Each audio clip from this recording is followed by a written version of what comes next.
क्या तुम? वो भी हो जाएगा भाई। पहले तो मुझे भी मुश्किल लगता था। पहले मैं सोचता था बाप बनना कितना मुश्किल काम है। अब देख लो, सब कुछ तुम्हारे सामने है। अब देखो, मानो 2 हफ्ते से अपनी दादी के पास है और तुम सोच नहीं सकते कि मैं उसको कितना मिस कर रहा हूँ। जब भी उसको याद करता हूँ आंखों से आंसू आ जाते हैं। अभी तो वहाँ पहुँचने में बहुत टाइम है। पहले ही निकाह तो हो जाए मेरे भाई, उसके बाद एक मिनट शान, इतनी आसानी से कैसे निकाह? तुम्हें क्या लगता है इस बारे में तुम्हारी सुनी जाएगी? नहीं सुनी जाएगी बिल्कुल। ओ मेरे भाई, कोई भी औरत इतनी बड़ी प्लानिंग कभी किसी मर्द के हवाले नहीं करेगी। वो कभी तुम्हारी बात नहीं सुनेगी, हमेशा अपनी बातें कह कह के तुम्हारे दिमाग खराब कर देगी। और वो तुमसे हमेशा कहेगी रुको, ये ठीक नहीं है, ये सही है। बिल्कुल ऐसा ही हाँ, ऐसा ही है भाई। लेकिन शुक्र है कि बाहर सारी तैयारियां खुद कर रही है। मेरे ऊपर किसी भी काम की जिम्मेदारी नहीं डाली बाहर ने। मैं तो बहुत सुकून में हूँ, थोड़ी सी भी मेहनत नहीं करनी पड़ रही। 1 मिनट, अरे बाहर है। हेलो, क्या कर रही हो बाहर? कहाँ हो तुम? क्या हुआ? हाँ मोइज, सॉरी यार, मैं थोड़ा मसरूफ थी इसलिए तुम्हारी कॉल रिसीव नहीं कर सकी। अब बोलो क्या कह रहे थे तुम? नहीं, कुछ खास नहीं यार, मुझे एक ड्रेस बहुत पसंद आया। एक्चुअली एक नहीं 3 ड्रेस पसंद आया, पर मैं चाह रही थी कि तुम एक दफा देख लो तो मैं तब खरीदूंगी। क्या कर रहे हो तुम? कुछ नहीं, हसन और शाहन के साथ बैठा हूँ। हाँ, शायद अपने कामों से फ्री हो गए हो अब। कौन से काम? इसकी आदत डाल लो। रिश्ते के लिए जो चीजें लानी थी उस काम की बात करी। चीजें भी आ जाएंगी, इसमें कौन सी बड़ी बात है? यार मोइज, तुमने तो हद ही कर दी। ज्वेलरी, फूल, चॉकलेट, ये सब कैसे आएंगे? खुद ब खुद आ जाएंगे क्या? हाँ, दरवाजे पर बेल बजेगी और सारी चीजें आकर कहेंगे हम आ गए, चलो अब बाहर के घर रिश्ता लेने चलते हैं। ये सोचकर ही मेरा दिमाग घूम रहा है कितने सारे काम बाकी है और तुम इतने आराम से इतने सुकून से कैसे बैठे हो? मोइज, तुम्हें जरा भी एहसास नहीं है मेरा। मुझे इतनी टेंशन हो रही थी कि एक एक काम मैंने खुद किया, मगर तुम हो के किसी बात को सीरियस ही नहीं ले रहे। ज्वेलरी के बाद क्या कहा था, जरा रिपीट करना। नॉन सीरियस होने की इंतहा कर दी तुमने। फौरन कुर्सी से उठो और मेरे पास आओ मोइज।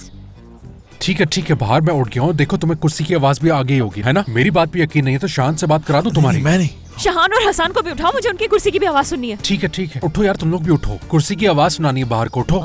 यार ये क्या है यार? बाहर आवाज सुन ली ना तुमने? उठ गए हम।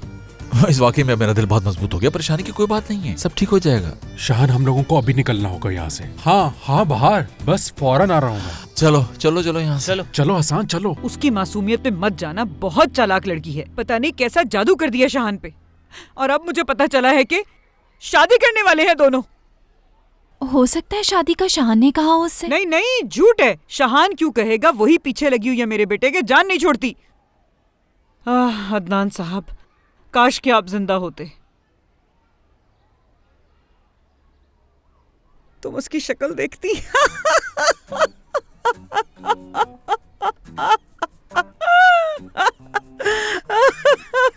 क्या बताओ? क्या हो गया? इधर गई थी वो कहवा बनाने। चेहरा देखने वाला था उसका।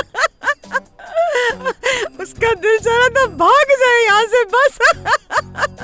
मैंने भी ऐसा फंसाया उसको। याद रखेगी, कभी भूल नहीं पाएगी मुझे।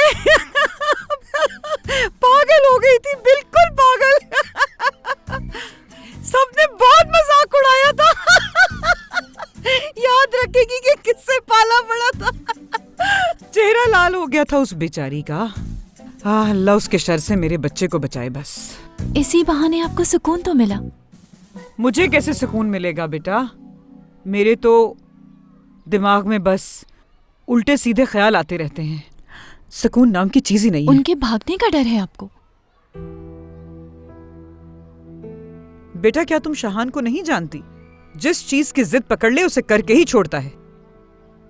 मेरा नहीं ख्याल मलिया आंटी कि ऐसा कुछ भी होगा। इस सब के लिए सिर्फ आप ही थोड़ी हैं, माहीन की भी तो फैमिली है। बेटा, उसकी फैमिली का मुझे नहीं पता, लेकिन हमारे यहाँ इस तरह से शादी करने को बुरा समझा जाता है। मैं वैसे भी शाहान को अच्छे से जानती हूँ। अगर उसने कहा है फिर करके ही रहेगा, अपनी बात से पीछे नहीं हटता वो।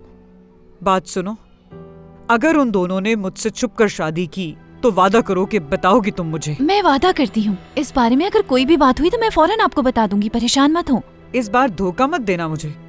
अल्लाह ना करे ऐसा हो, मुझे ऐसी खबरों से बचा के ही रखे अल्लाह बस। या अल्लाह, मेरे बेटे को अकल दे।